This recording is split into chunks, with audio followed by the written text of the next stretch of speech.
بسم الله الرحمن الرحيم. عن أبي بكرة نفيع بن الحارث رضي الله عنه قال قال رسول الله صلى الله عليه وسلم ألا أنبئكم بأكبر الكبائر ثلاثا قلنا بلى يا رسول الله قال الإشراك بالله وعقوق الوالدين وكان متكئا فجلس فقال ألا وقول الزور وشهادة الزور فما زال يكررها حتى قلنا لیتہ سکت. متفق علیہ.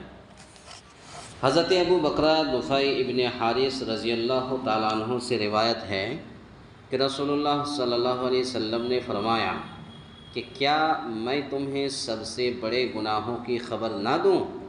3 مرتبہ آپ صلی اللہ علیہ وسلم نے یہ فرمایا.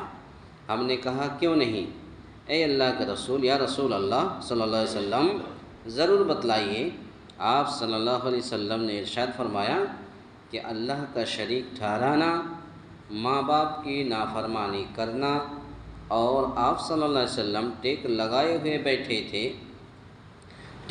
ہوئے تھے پھر سیدھے ہو کر بیٹھ گئے اور فرمایا سنو، جھوٹی بات کہنا اور جھوٹی گواہی دینا یہ بھی بڑے گناہوں میں سے ہے. پھر آپ صلی اللہ علیہ وسلم اس بات کو دہراتے رہے یہاں تک کہ ہم نے کہا کاش آپ صلی اللہ علیہ وسلم خاموش ہو جائیں. اس حدیث کو امام بخاری، امام مسلم رحمۃ اللہ علیہ نے اپنی حدیث کے اندر نقل کیا ہے. اس حدیث کا مطلب یہ ہے کہ اس میں چند کبیرہ گناہوں کا بیان ہے. کبیرہ گناہ وہ ہے جس کے ارتکاب پر قرآن کریم یا حدیث شریف میں سخت وعید وارد ہیں. ماں باپ کی نافرمانی اور شرک کا ایک ساتھ ذکر کر کے واضح فرما دیا کہ یہ دونوں گناہ بہت ہی خطرناک ہے.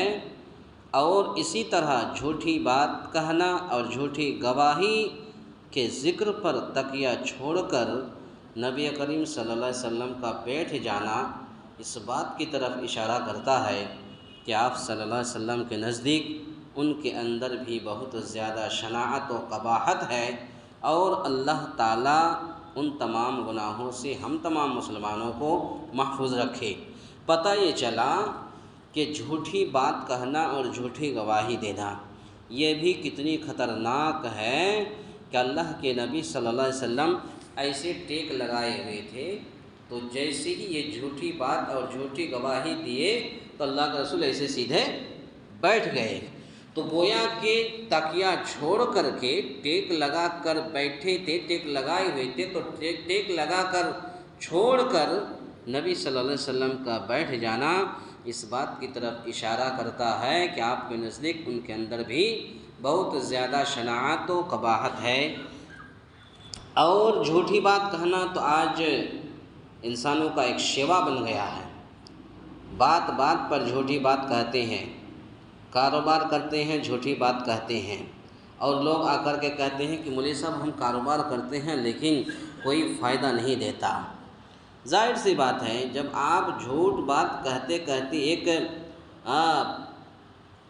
ایک لمبی مدت تک آپ گزر جائیں گے کاروبار کرتے کرتے جھوٹ بات کہتے کہتے اور کہیں گے کہ ہمارا کاروبار میں نفع نہیں ہوتا، کبھی بھی کاروبار میں نفع نہیں ہوگا.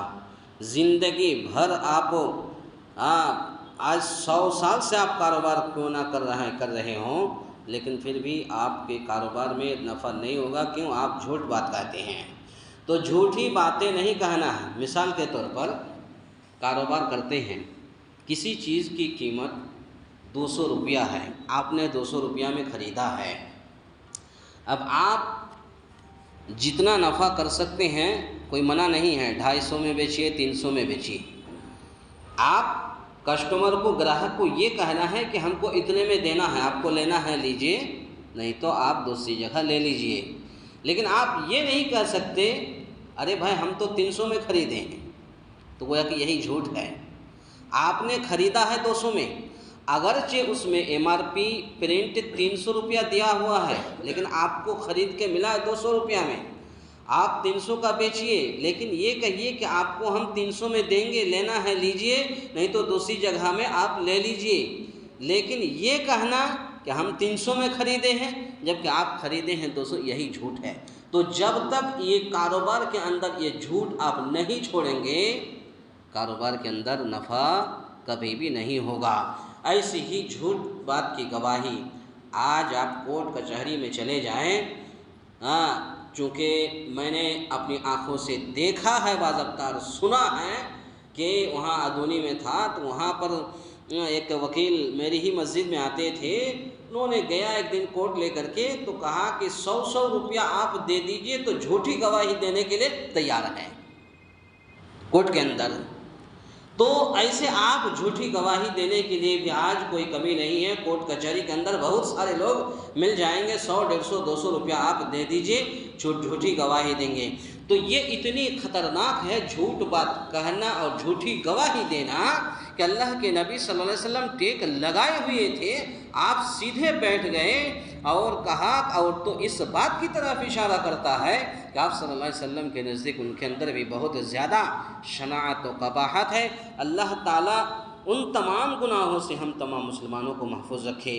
آخر میں اللہ تعالیٰ سے دعا ہے، یا الہ العالمین ہم تمام مسلمانوں کو کہنے سننے سے زیادہ نیک عمل کرنے کی توفیق عطا فرمائے، آمین۔ اقول قولی ھذا استغفر اللہ لی ولکم ولسائر المسلمین واستغفروہ انہ ھو الغفور۔